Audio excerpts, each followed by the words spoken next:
بالخصوص جو لڑکیاں لڑکوں سے دوستیاں کرتی ہیں، جو لڑکے لڑکیوں سے دوستیاں کرتے ہیں، جو بازار میں چوک میں کھڑے ہوتے ہیں، سکول کالج کے ٹائم کو دیکھ کر اب فلاں کالج میں چھٹی ہونے والی ہے، اس چوک سے لڑکیوں نے گزرنا ہے، اب فلاں سکول سے چھٹی ہونے والی ہے، یہ سارے دوست اب آپ کان کھول کے اپنے نبی علیہ السلام کا فرمان سنیں کہ مصطفیٰ کریم نے ایسی کن اور ایسے فحاشی اور یعنی کے شراب کے بارے میں 1450 سال پہلے امت کو کس طرح کا درس عبرت عطا فرمایا ہے۔ مولا کائنات سیدہ خاتون جنت رضی اللہ عنہما دونوں مصطفیٰ کریم صلی اللہ علیہ وسلم کے گھر جا پہنچے۔ علی قال مولا کائنات سے ہے، آپ فرماتے ہیں دخلت انا و فاطمہ علی رسول اللہ صلی اللہ علیہ وسلم، میں اور میری بیوی حسنین کریمین کی امی جان، جنت کی نوجوان عورتوں کی سردار، رسول کائنات صلی اللہ علیہ وسلم کی شہزادی سیدتنا فاطمہ سلام اللہ علیہا، مولا کائنات فرماتے ہیں میں اور میری بیوی آقا کریم علیہ السلام کی بارگاہ میں گئے، فوجدناہ یبکی بکاء شدیدا، تو جب ہم حضور علیہ السلام کی بارگاہ میں پہنچے، مولا کائنات فرماتے ہیں یبکی بکاء شدیدا، ہم جب گئے تو حضور علیہ السلام زار و قطار رو رہے، حضور علیہ السلام زار و قطار بکاء شدیدا کی صفت لگائی مولا کائنات نے، یبکی بکاء شدیدا کہ حضور علیہ السلام زار و قطار رو رہے تھے جب میں اور میری بیوی شہزادی حنین حضور علیہ السلام کی بارگاہ میں جا پہنچے۔ فقلت فداک ابی و امی یا رسول اللہ ما الذی ابقاک، مولا کائنات فرماتے ہیں میں نے عرض کی فقلت لابی و امی انت یا رسول اللہ، اے اللہ کے رسول آپ پر میری ماں بھی قربان ہو جائے، آپ پر میرا باپ بھی قربان ہو جائے، آخر وہ کون سی چیز ہے اللہ جی ابقاک جس نے آپ کو اتنا شدید ہونے پہ مجبور کر رکھا ہے، یا رسول اللہ وہ چیز کون سی ہے؟ غور کرنا، رسول کائنات صلی اللہ علیہ وسلم فرماتے ہیں فقال یا علی لیلۃ اسری بی الی السماء، اے علی جس رات میں نے معراج کی تھی، جس رات میں نے کیا کی تھی؟ عرصہ بیت گیا معراج کو، حضور فرما رہے ہیں اس رات میں نے اپنی امت کے کچھ لوگوں کو جہنم میں جلتے ہوئے دیکھا، اور لوگوں سے مراد حضور علیہ السلام نے عورتیں لی ہیں اس امت کی، فرمایا ہے علی اس کے بعد عرصہ بیت گیا ہے، آج تک جب کبھی ان عورتوں کا عذاب میرے ذہن میں آتا ہے نا جس کو عرصہ بیت گیا دیکھے ہوئے، تو اے علی میں اسی طرح رونا شروع کر دیتا ہوں جس طرح تمہارے سامنے رو رہا ہوں، جس طرح تمہارے سامنے۔ مولا کائنات نے عرض کی یا رسول اللہ کس امت کا عذاب دیکھا، کن لوگوں کا عذاب دیکھا، ان کو جرم کیا تھا؟ رسول کائنات صلی اللہ علیہ وسلم نے ارشاد فرمایا، فرمایا رأیت امرأۃ، اے علی میں نے ایک عورت کو دیکھا، ایک عورت سے مراد یہاں کیا ہوگا؟ عورتوں کا ایک گروہ، عورتوں کا ایک گروہ، جن سے عورت اس کا ایک گروہ میں نے دیکھا، اے علی وہ اس حالت میں تھا معلقۃ بشعرها یبغی الدماء راسیہ، اے علی میں نے اس کو اس حالت میں دیکھا کہ اس کو اس کے بالوں کے ساتھ الٹا لٹکا دیا گیا تھا جہنم میں، اور جہنم کی آگ کی وجہ سے اس کا دماغ کھول رہا تھا، اس کا دماغ کیا کر رہا تھا؟ کھول رہا تھا۔ پھر رسول اللہ صلی اللہ علیہ وسلم نے فرمایا یہ ایک گروہ تھا میری امت کی عورتوں کا، ایلی میں نے ایک اور گروہ عورتوں کا دیکھا، رأیت امرأۃ معلقۃ بلسانها والحمیم یصب فی حلقها، ایلی میں نے ایک ایسی عورتوں کا گروہ دیکھا اپنی امت کا کہ جن کو اللہ تبارک و تعالی نے زبانوں کے ساتھ الٹا لٹکا رکھا تھا، اور ان پر جہنمیوں کا بھیپ انگیرا جا رہا تھا، اور وہ شدید عذاب میں مبتلا تھی۔ ایلی میں نے تیسرا عورتوں کا ایک گروہ دیکھا، وَرَأَيْتُ امْرَأَةً مُعَلَّقَةٌ بِصَدَيَيْهَا، ایلی میں نے اس کو دیکھا، رب نے اس کو جہنم میں اس کی چھاتیوں کے ساتھ الٹا لٹکا رکھا تھا، اس کی چھاتی میں رب نے ستیر ڈال رکھے تھے جس کے بعد ہوتے پر رب نے اس کو جہنم میں لٹکا رکھا تھا۔ رسول کائنات صلی اللہ علیہ وسلم نے فرمایا اے علی میں نے ایک اور عورت کو دیکھا جس عورت کے دم اس کی چھاتی کے ساتھ ملا کے رب نے زنجیروں کے ساتھ جہنم میں ان کو جکڑ رکھا تھا، اور فرمایا اے علی میں نے ایک اور عورت کو دیکھا، وہ ایسی عورت تھی جس کے گوشت کو جہنم کی آگ سے بنی ہوئی کینچیوں کے ساتھ فرشتے کاٹ رہے تھے۔ فرشتے کیا کر رہے تھے؟ ان کے گوشت کو کاٹ رہے تھے۔ رسول کریم صلی اللہ علیہ وسلم فرمایا اے علی میں نے ایک ایسا عورتوں کا گروہ بھی دیکھا ہے، رأیت امرأة رأسها رأس خنزیر وبدنها بدن حمار۔ فرمایا میں امت کی کچھ عورتوں کو جہنم میں اس عذاب میں دیکھا کہ ان کا سر اور چہرہ مثل خنزیر کے کر دیا گیا ہے۔ کس چیز کے مثل کر دیا گیا؟ خنزیر۔ بدنها بدن الحمار، اور چہرے سے نیچے جو اس کا بقایا بدن ہے اللہ نے وہ سارا مثل گدھے کے کر رکھا ہے، اور ایسی عورتوں کو رب جہنم میں کیا دے رہا تھا؟ اے علی میں نے ان عورتوں کو دیکھا۔ اب علی المرتضیٰ کرم اللہ وجہ کریم نے جب ان عورتوں کا حال سن لیا، آج کی یا رسول اللہ ان کا جرم کیا ہے، ان عورتوں کا جرم کیا ہے؟ والذین هم عن اللغو معرضون، وہ مومن کامیاب ہے جو فحاشی یعنی بےہودہ کاموں سے اپنے آپ کو بچا کے رکھے گا۔ یہاں سنیں رسول کریم فخر موجودات علیہ الصلوۃ والتسلیم نے ارشاد فرمایا اما المعلقۃ، یعنی بہرحال وہ جس کو لٹکایا گیا تھا بشارہا، اس کے بالوں کے ساتھ اللہ نے اس کو جہنم میں الٹا لٹکا رکھا تھا، اس کا جرم کیا تھا؟ فإنها كانت لا تغطي شعرها من الرجال، ایلی میری امت کی وہ عورتیں ہیں جو اپنے سر کے بال کو اجنبی مردوں سے چھپا کے نہیں رکھتی، جو اپنے سر کے بالوں کو اجنبی مردوں سے چھپا کے نہیں رکھتی۔ آج مسلمانوں کی شادیوں میں جو فنکشن ہوتا ہے، مسلمانوں کے فنکشنوں میں جو حالت عورت کے سر کے بالوں کی ہوتی ہے، وہ کسی بھائی سے پوشیدہ اجنبی بندے بھی وہی ہیں، اجنبی مرد بھی وہی ہیں۔ اسلام میں عورت کے حق میں ہر وہ شخص اجنبی ہے جس کے ساتھ عورت کا شریعت میں نکاح کرنا جائز ہوتا ہے۔ نکاح کرنا کیا ہوتا ہے؟ مثلا عورت کا جو کزن ہے وہ عورت کے لیے اجنبی ہے یا نہیں ہے؟ کیونکہ ان دونوں کا شریعت کی روشنی میں آپس میں نکاح جائز ہے، لہذا یہ ایک دوسرے کے لیے اجنبی ہے۔ ایک دوسرے کے لیے کیا ہے؟ اجنبی۔ دیور اور بھابھی اجنبی ہے کہ نہیں ہے؟ اجنبی ہے۔ یہ کیا ہے؟ بھابھی کے لیے حرام ہے کہ اس کے سر کے بعد دیور دیکھ سکے، ایسی حالت میں یہ نہیں رہ سکتی اس کے سر کے بعد کون دیکھے، ورنہ یہ حال ہوگا جو رسول اللہ نے مولا جناب کے پوچھنے میں بتایا۔ فرمایا جن عورتوں کو رب نے ان کے سر کے بالوں سے کاٹ کے جہنم میں عذاب دیا ہے، ایلی یہ وہ ہوتے ہیں جو اجنبی مردوں سے اپنے سر کے بال نہیں چھپاتی۔ بولے نا، اپنے سر کے بال۔ شوہر اگر اس بات پہ راضی ہے تو اس کے لیے بھی یہی حکم ہے، یاد رکھیں۔ اگر وہ بیٹی ہے اور باپ اس بات پہ راضی ہے تو باپ کے لیے بھی یہی عذاب ہے جو بیٹی کے لیے ہے، شوہر کے لیے یہی عذاب ہے جو اس کی بیوی کے لیے ہے، کیونکہ یہ اگر اس کو روکنا چاہے تو اس کو منع کر سکتا ہے۔ جب دنیا کے کاموں میں ایک دوسرے کی مانی جاتی ہے تو دین میں کیوں نہیں مانتے؟ بتائیں یہ لوگ دنیاوی معاملات میں ایک دوسرے کی مانتے ہیں یا نہیں مانتے؟ تو دین کے معاملات میں کیوں نہیں مانتے؟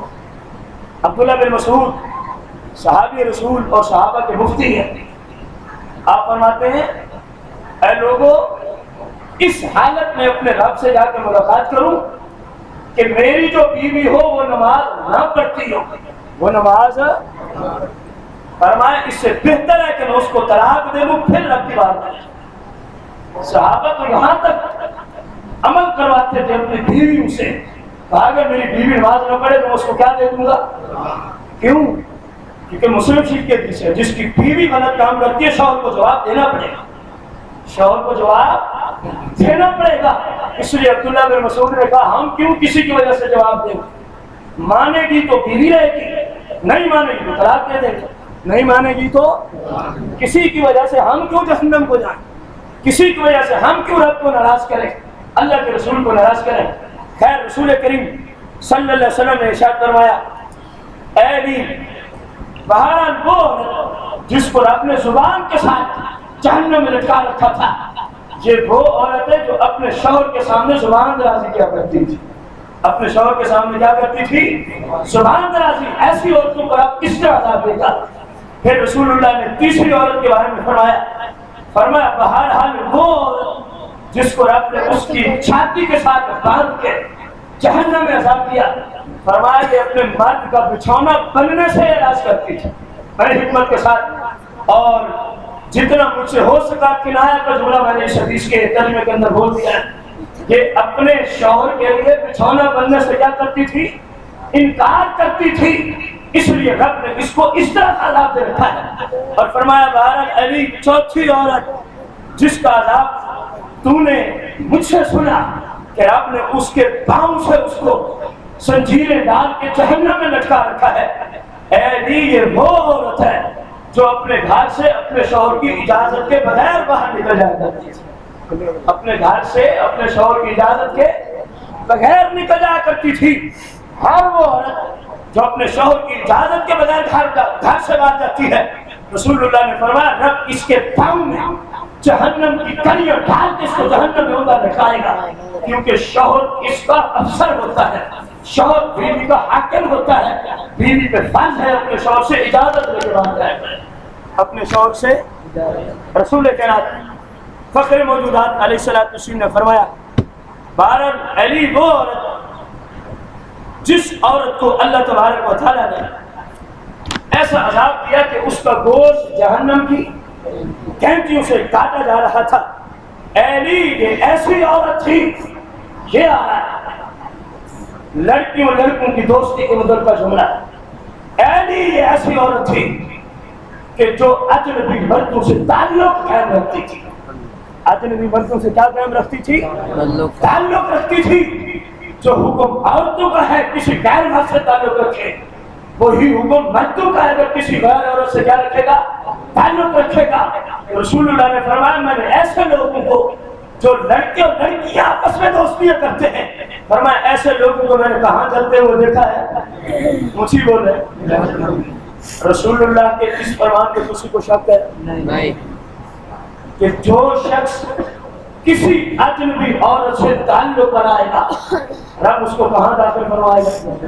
مجھے بولے جو عورت کسی اجنبی مرد سے تعلق رکھے گی رب اس کو کہاں داخل فرمائے گا؟ اب دیکھیں ادھر قرآن کہہ رہا ہے کہ وہ لوگ جو لفظ اور بےہودہ اور فحاشی بیانی سے اپنے آپ کو بچا کے رکھتے ہیں، اور ادھر آج کا مسلم ہے اس کے کلچر میں یہ بات شامل ہے لڑکیوں سے دوستی کرنا. جو نہ کرے اس کو بے وقوف سمجھتا ہے، یہ اس کو احمق سمجھتا ہے. یہ کہتا ہے یہ کوئی پینڈو ہوگا، اس کی کوئی لڑکی دوست نہیں ہے. کالج اور یونیورسٹی میں حضرت کے ہی ماحول ہے. یہی تانے دیے جاتے ہیں شریف آدمی کو، یہی تانے دیے جاتے ہیں اس لڑکی کو جو شریعت کی روشنی میں باپ بانٹ جاتی ہے، باپ بانٹ جاتی ہے اور کسی بے رقم مرد سے اپنا تعلق قائم کرتی. اس کو اور لڑکے یہی تانے دیتے ہیں یہ کوئی پینڈو عورت ہے، یہ کوئی بے وقوف عورت ہے. ان عورت کی قدیم کی سیرت کو اپنانے والی عورتوں کی موت آنے کی دیر ہے. ان کے کان بھی کھل جائیں گے، ان کی وہ گندی زبان رشتے بند کر دیں گے جس زبان کی وجہ سے یہ ایک مسلمان عورت کو جو باپ بانٹ جاتی ہے، باپ بانٹ جاتی ہے اور کسی غیر اجنبی مرد سے تعلق رکھتی جو اس کو آج تانے دیتی ہے، رشتے اس کی زبان کو جہنم کی کینچی سے کاٹ ڈالیں گے. رشتے اس کی زبان کو کس چیز سے کاٹ ڈالیں گے؟ جہنم کی کینچی. جناب کوئی آسان نہیں ہے شریعت کو توڑنا. لوگوں نے آسان سمجھا لیکن آسان ہے نہیں. لوگوں نے آسان سمجھ لیا ہے. شریعت کو توڑنا آسان ہے؟ آپ بتائیے گانے بازے فلمیں ڈرامے جو ہیں یہ کیا ہے؟ یہ بےہودہ میں آئیں گے یا اچھی کلام میں آئیں گے؟ اونچی بولے، مزید اونچی. قرآن کیا کہہ رہے ہیں؟ والذین هم عن اللغو معرضون. اور وہ کامیاب ہے مومن جو بےہودہ کام سے اپنے آپ کو اونچی اونچی بول رہے ہیں. اور آج جو حالت ہے معاشرے میں فلمیں ہیں، ڈرامے اور گانے بازے کی، وہ کسی سے پوشیدہ نہیں. قرآن یہ درس ہے، قرآن میں اس کی اجازت دیتا، حدیث اس کی اجازت نہیں دیتی. شریعت میں یہ حرام اور جہنم میں لے جانے والے کام ہیں. اللہ جل شانہ نے چوتھی شرط بیان فرمائی والذین هم للزکاۃ فاعلون. وہ مومن کامیاب ہیں جن پہ اگر اللہ کا اس طرح کرم ہو کہ اللہ نے اتنا مال دیا ہو جس پہ زکوٰۃ کیا ہو جاتی ہو. والذین هم للزکاۃ فاعلون. فرمایا پھر وہ اپنے مالوں کی زکوٰۃ بھی ادا کرتے ہیں, اپنے مالوں کی زکوٰۃ بھی ادا کرتے ہیں. یمن سے 2 عورتیں رسول کریم صلی اللہ علیہ وسلم کی بارگاہ میں آئیں اور دونوں نے بڑے وزنی قسم کے کنگن پہنے ہوئے تھے سونے کے.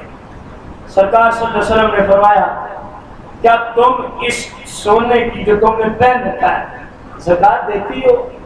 ان دونوں عورتوں نے عرض کی یا رسول اللہ ہم اس کی زکوٰۃ. فرمایا کیا تمہیں پسند ہے کہ یہی تمہارا زیور قیامت کے دن جہنم کے انگارے بنا کے تمہیں داغا جائے؟ تمہیں پسند ہے؟ ان عورتوں نے عرض کی یا رسول اللہ نہیں. فرمایا پھر اپنے سونے کی زکوٰۃ ادا کیا. پھر اپنے سونے کی. آج ہم بچیوں کو سونا دینے میں تو بڑے دلیر ہیں. فلاں نے 15 دیے تو ہم 25 دیں گے. بھائی صاحب آپ دیں, میں نہیں روکتا, اسلام نہیں روکتا آپ کو, لیکن اس بچی کو ساتھ یہ ذہن بھی دیں کہ بیٹا آپ کو سونا دے رہا ہوں, زیور دے رہا ہوں, ہر سال اس پہ کیا فرض ہوگی. اس کو یہ بھی بتائیں اگر یہ زیور بیچ کر حج پہ آنے جانے کا خرچہ نکل آئے اپنی بیٹی کو یہ بھی بتا کے بھیجیں تجھ پہ اسلام کی روشنی میں حج فرض ہو جاتا ہے, زیور بیچ کے جانا تو فرض ہو جاتا ہے. اس بیٹی کو یہ بھی سمجھا کے بھیجا کریں بیٹی تجھے زیور دے رہا ہوں لیکن ہر سال اس زیور کی وجہ سے تجھ پہ ایک قربانی واجب ہوتی رہے گی. اور یہ بھی کہہ کے بھیجا کریں بیٹی تجھے زیور تو اتنا بنا دیا ہے, اس کی وجہ سے ہر سال تجھے صدقۃ الفطر بھی ادا کرنا ہوگا.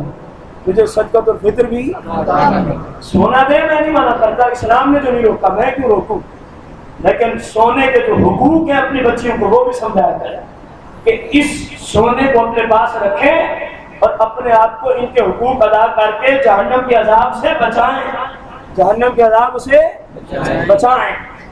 آگے اللہ پاک نے ارشاد فرمایا والذین هم لفروجہم حافظون. یہ کتنی شرط ہے؟ عقیدے کے بعد چوتھی, ویسے 5 ویسے کن لوگوں کے لیے یہ شرائط ہے کہ اللہ کی بارگاہ میں کامیاب کون ہے. اللہ کی بارگاہ میں اس کی یہ نشانیاں ہیں, یہ علامتیں ہیں. جب آپ پال لیں گے پھر سوچنا میرے اندر ان میں سے کتنی ہیں اور کتنی رہتی ہیں. جو رہتی ہیں انشاءاللہ آج کی مقدس رات میں ہم توبہ کر کے اٹھیں گے اور آئندہ ان کو انشاءاللہ پورا کرتے رہیں گے. 5ویں شرط کیا فرمائی والذین هم لفروجہم حافظون. وہ مومن جنت کو جائیں گے جو اپنی شرم گاہوں کی حفاظت کرتے ہیں, جو اپنی شرم گاہوں کی, یعنی کوئی بھی شخص اپنی شرم گاہ کا غلط استعمال نہ کرے. سادہ لفظ میں اس کا معنی یہ ہے مرد ہے یا عورت ہے اپنی شرم گاہ کا غلط استعمال ہونے نہ دے. اس نے اپنی شرم گاہ کی حفاظت کر لی, اس نے اپنی شرم گاہ کی حفاظت. رسول کائنات صلی اللہ علیہ وسلم کی سیرت میں حدیث موجود ہے, فرمایا صحابہ تم میں سے کون ہے جو مجھے 2 چیزوں کی حفاظت کی ضمانت دے؟ اضمن لہ الجنہ, میں اس کو جنت کی ضمانت دیتا ہوں. پھر حضور نے پتہ کیا فرمایا؟ فرمایا ایک زبان ہے اور دوسری شرمگاہ. ایک زبان ہے اور دوسری. فرمایا صحابہ میری امت میں جو شخص اپنی زبان کی حفاظت کا مجھے ذمہ دے دے, اپنی شرمگاہ کی حفاظت کا مجھے اضمن لہ الجنہ, صحابہ میں اس کے ساتھ جنت کا وعدہ کرتا ہوں. میں اس کے ساتھ جنت کا وعدہ کرتا ہوں. قرآن بھی یہی کہہ رہا ہے والذین هم لفروجہم حافظون. کامیاب وہ مسلمان ہے جو اپنی شرم گاہوں کی. آج اجنبی عورتوں کو آنکھیں پھاڑ پھاڑ کے دیکھنا بڑا آسان ہے. اپنے والدین سے چھپ چھپا کے, بہن بھائیوں سے چھپ چھپا کے, انٹرنیٹ پہ فحش قسم کی ویب سائٹیں کھول کے آنکھوں کا زنا کرنا بڑا آسان ہے. آج چوکوں پہ کھڑا ہو کے عورتوں کو تکنا بڑا آسان ہے. خدا کی قسم جو اس کا عذاب ہے وہ بندے سے برداشت نہیں ہو سکے. مولا کائنات علی رضی اللہ عنہ فرماتے ہیں جس شخص نے دنیا میں اپنی آنکھوں کو اجنبی عورتوں